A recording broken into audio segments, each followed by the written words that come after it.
This is it, hot off the press. The Prime Minister of Israel, Bibi Netanyahu, at the UN, at the House of Lies. Listen in. Very powerful. Mr. President, ladies and gentlemen, I didn't intend to come here this year. My country is at war, fighting for its life.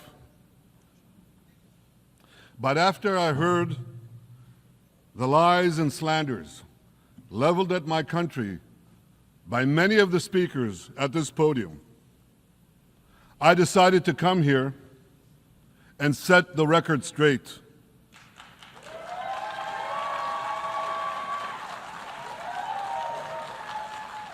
I decided to come here to speak for my people, to speak for my country, to speak for the truth. And here's the truth. Israel seeks peace. Israel yearns for peace. Israel has made peace and will make peace again.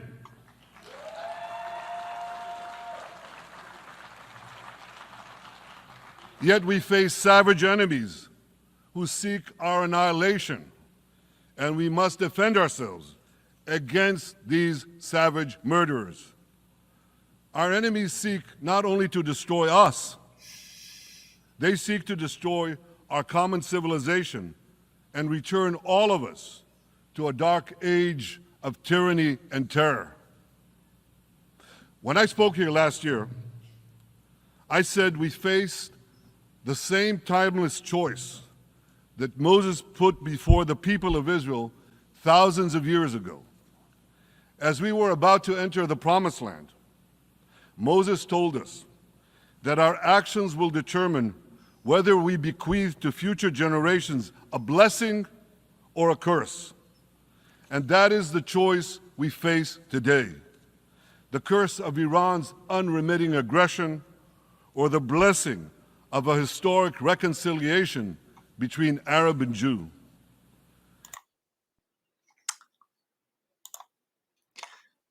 Very true. Reminiscent of actually what God Almighty in the Torah says to Abraham, that I've given you the key for blessing. Those that will bless you will be blessed. Those that curse you will be cursed. And we see that throughout history, even though many times throughout history we have suffered greatly. We have been thrown out of over 100 countries in the last 1,500 years. Persecutions after persecutions, but the Jew is resilient. We have the blessing, and that is a blessing for others that they can have a part of.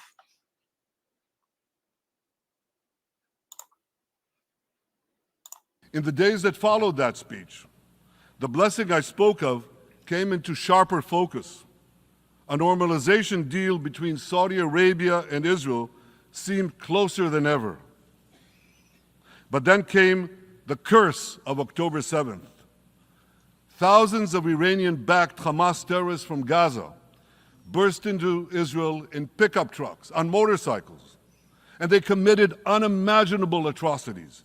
They savagely murdered 1,200 people. Again, they did something savage to us. They will have the curse returned to them, and that's what's happening. It doesn't work. Evil doesn't work in the long run. Maybe on one day you felt glorified and all the people in Gaza were celebrating. But evil is celebrated for a short term. Even the Nazis in the Second World War, they were on top at one point. They were celebrating, but in the end, evil will have its downfall. Every real believer in God knows that we have to choose right from wrong, as God puts before us the blessing and the curse, life and death. And choose, God says, choose life. Choose life, choose the blessing.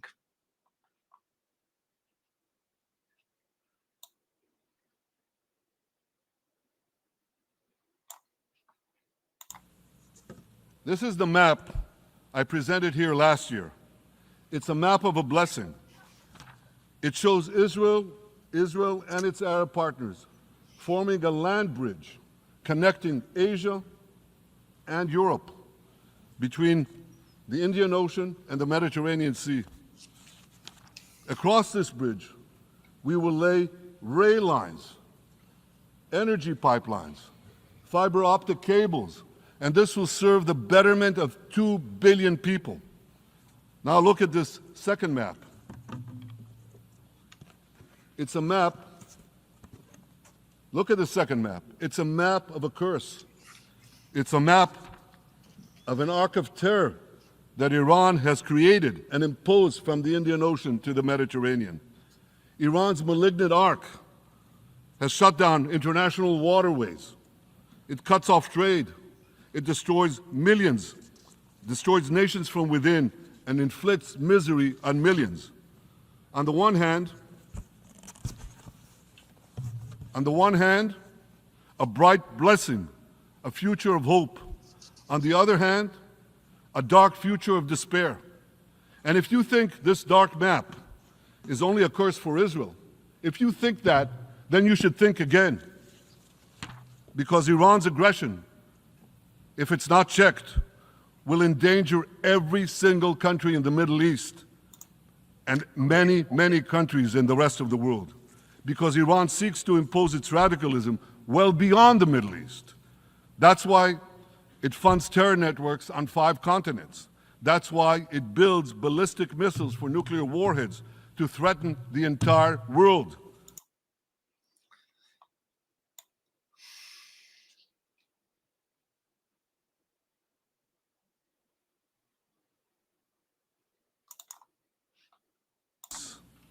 Iran and its proxies have also made their choice. They want to move back to a dark age of terror and war. And now I have a question. And I pose that question to you. What choice will you make? Will your nation stand with Israel? Will you stand with democracy and peace? Or will you stand with Iran, a brutal dictatorship that subjugates its own people, exports terrorism across the globe? In this battle between good and evil, there must be no equivocation. When you stand with Israel, you stand for your own values and your own interests. Yes, we're defending ourselves, but we're also defending you against a common enemy that through violence and terror seeks to destroy our way of life. So there should be no confusion about this. But unfortunately, there is a lot of it in many countries and in this very hall, as I've just heard.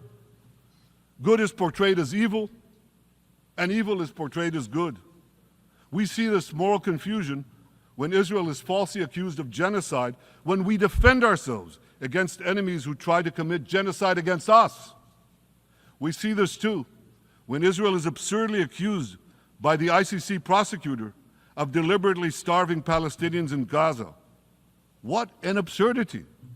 We helped bring in 700,000 tons of food into Gaza. That's more than 3,000 calories a day for every man, woman, and child in Gaza. We see this moral confusion when Israel is falsely accused of deliberately targeting civilians. We don't want to see a single person, a single innocent person die. That's always a tragedy. And that's why we do so much to minimize civilian casualties, even as our enemies use civilians as human shields. And no. The silver lining over here is that evil is trying to get its last hurrah, its last go at it. That's why it's so absurd what's going on. so absurd that people would buy in to such cruel evil, and then they become the victim.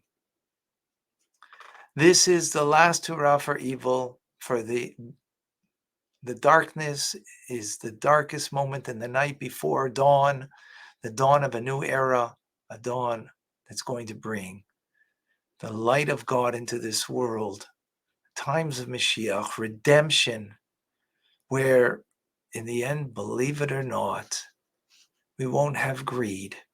We won't have envy. We'll be able to get along.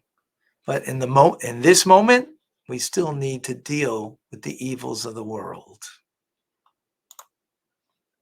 No army has done what Israel is doing to minimize civilian casualties. We drop flyers, we send text messages, we make phone calls by the millions to ensure that Palestinian civilians get out of harm's way. We spare no effort in this noble pursuit. We see yet another profound moral confusion when self-described progressives march against the democracy of Israel. Don't they realize they support the Iranian-backed goons in Tehran and in Gaza, the goons who gun down protesters, murder women for not covering their hair, and hang gays in public squares, some progressives? According to the U.S. Director of National Intelligence, Iran funds and fuels many of the protesters against Israel. Who knows, maybe some of the protesters, or even many of the protesters outside this building now. Ladies and gentlemen, King Solomon, who reigned in our eternal capital, Jerusalem, 3,000 years ago, proclaimed something that is familiar to all of you. He said, "There is nothing new under the sun." Well, in an age of space travel, quantum physics, and artificial intelligence, some would argue that's a debatable statement. But one thing is undeniable. There is definitely nothing new at the United Nations.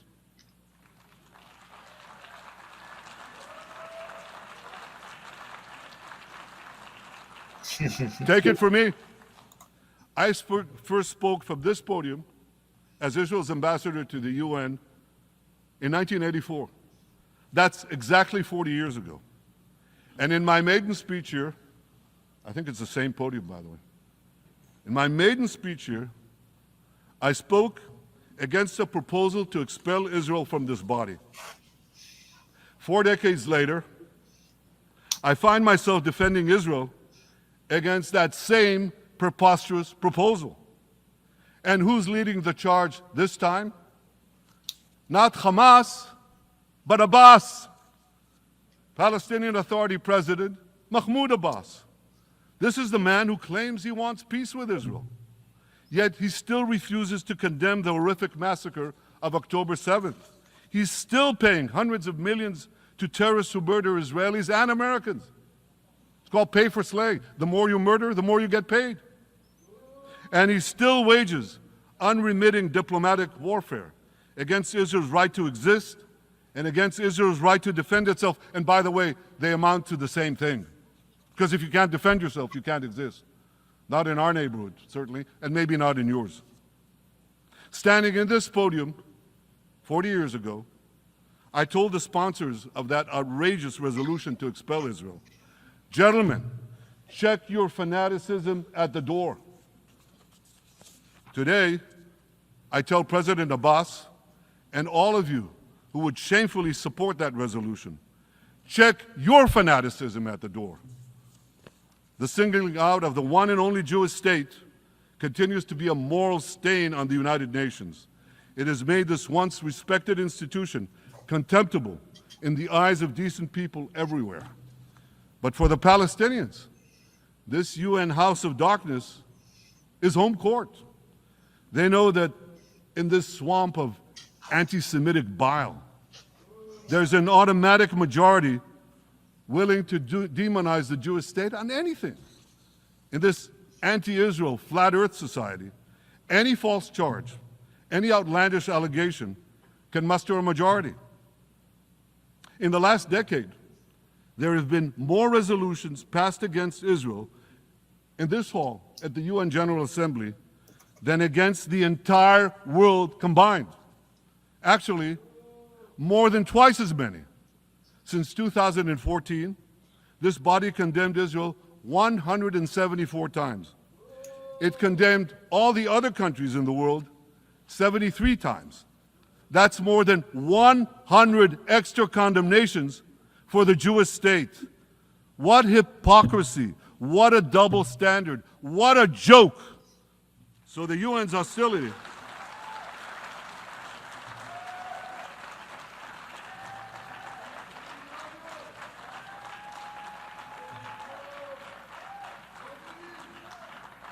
So all the speeches you heard today, all the hostility directed at Israel this year, it's not about Gaza. It's about Israel. It's always been about Israel's very existence. And I say to you, until Israel, until the Jewish state is treated like other nations, until this anti-Semitic swamp is drained, the UN will be viewed by fair-minded people everywhere as nothing more than a contemptuous farce. Now, given the anti-Semitism at the UN, it should surprise no one that the prosecutor at the ICC, one of the UN's affiliated organs, is considering issuing arrest warrants against me and Israel's defense ministry, the democratically elected leaders of the democratic state of Israel. The ICC prosecutors rushed to judgment. His refusal to treat Israel with its independent courts the way other democracies are treated is hard to explain by anything other than pure anti-Semitism. Ladies and gentlemen, the real war criminals are not in Israel. They're in Iran. They're in Gaza, in Syria, in Lebanon, in Yemen. Those of you who stand with these war criminals, those of you who stand with evil against good, with a curse against the blessing, those of you who do so should be ashamed of yourselves.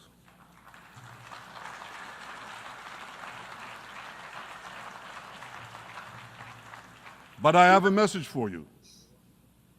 Israel will win this battle. We'll win this battle because we don't have a choice. After generations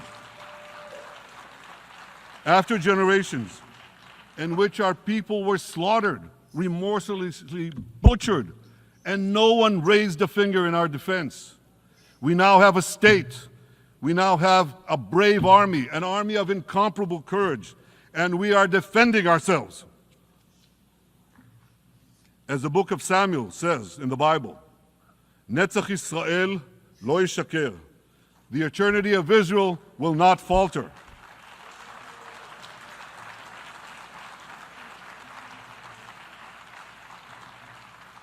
In the Jewish people's epic journey from antiquity, in our odyssey through the tempest and upheavals of modern times, that ancient promise has always been kept, and it will hold true for all time.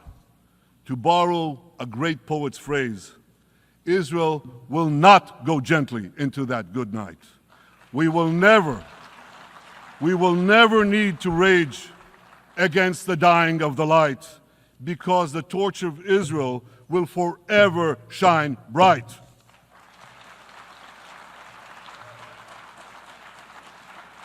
To the people of Israel and to the soldiers of Israel, I say, be strong and of good courage.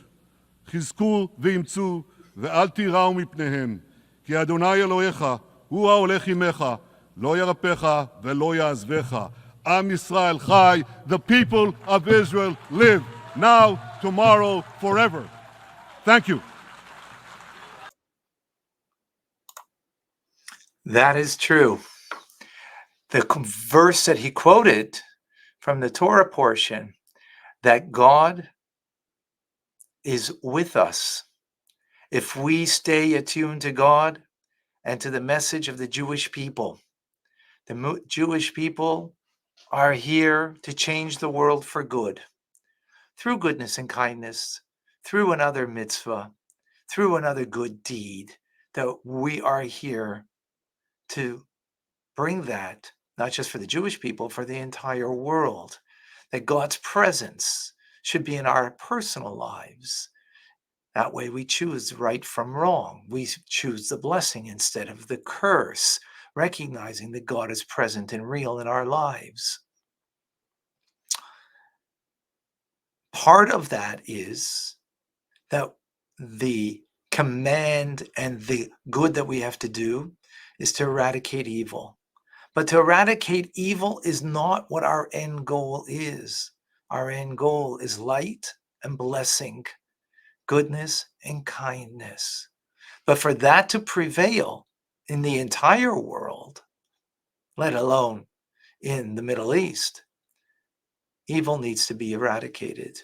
On a personal level, it needs to be eradicated in us, meaning if you are negative, if you want to say something not nice to another person, bite your tongue or get rid of your negativity.